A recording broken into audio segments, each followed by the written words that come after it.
أعوذ بالله من الشيطان الرجيم بسم الله الرحمن الرحيم رب اشرح لي صدري ويسر لي أمري واحلل عقدة من لساني يفقهوا قولي واجعل لي وزيرا من أهلي رب زدني علما رب زدني علما رب زدني علما آمين بسم الله الرحمن الرحيم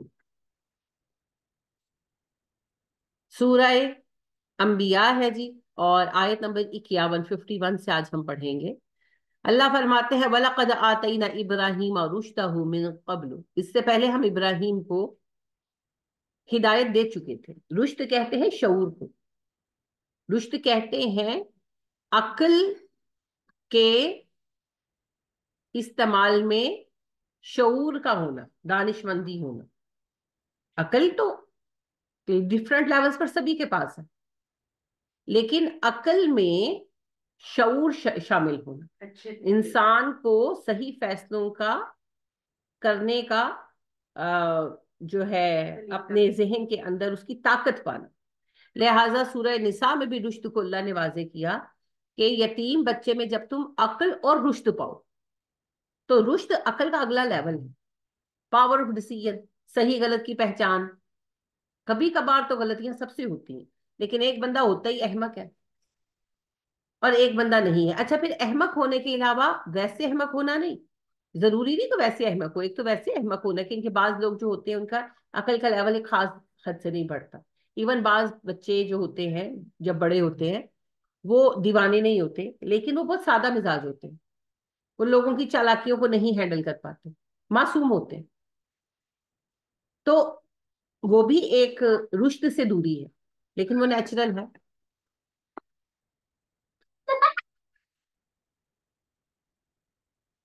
لیکن رشد کا ایک پہلو جو دین کے اعتبار سے ہے وہ یہ ہے کہ آپ اپنی عقل کو حق کے تابع رکھیں۔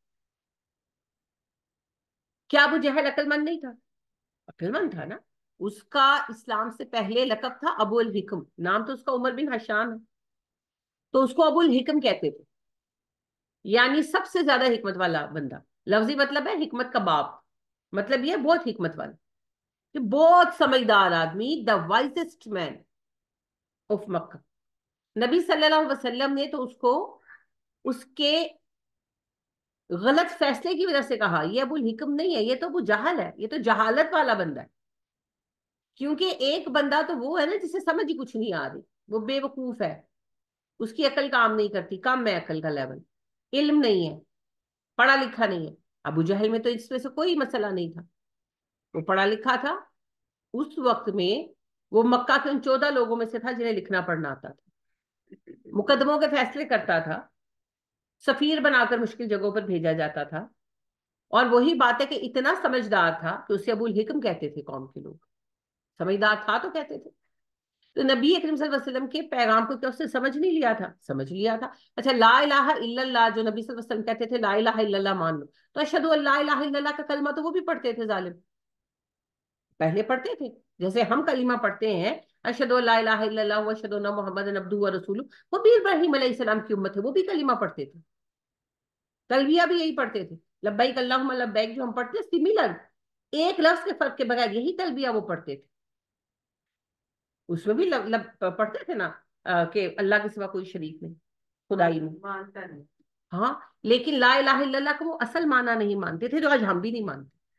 جب آپ ایک بندے کو، کوئی بھی بندہ ہے، آپ کا بھائی ہو سکتا ہے، آپ کا بھتیجا ہو سکتا ہے، آپ کے ابا ہو سکتے ہیں، آپ کی امی ہو سکتی ہیں، جو پیروں فقیروں کو مانتی ہیں، جو قبروں پہ جاتی ہیں، آپ ان سے کہیں کہ آپ قبر پر جا کر شرک کرتے ہیں، تو وہ لا الہ الا اللہ کا کلمہ پڑھیں گے مگر یہ بات نہیں مانیں گے، یہی وہ نہیں مانتے۔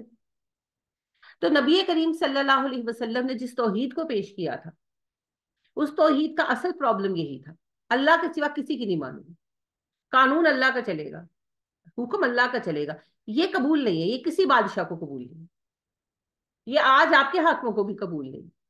یہ ابن سلمان کو کیا تکلیف ہے، جب سعودی کراؤن پرنسس کو کیا تکلیف ہے اسلامی نظام سے، اس کی نہیں چلے گی نا۔ تو اللہ کا حکم چلے گا، اللہ کا دین چلے گا، اللہ کا نظام چلے گا، لا الہ الا اللہ کو پورا یہ ماننا ہے،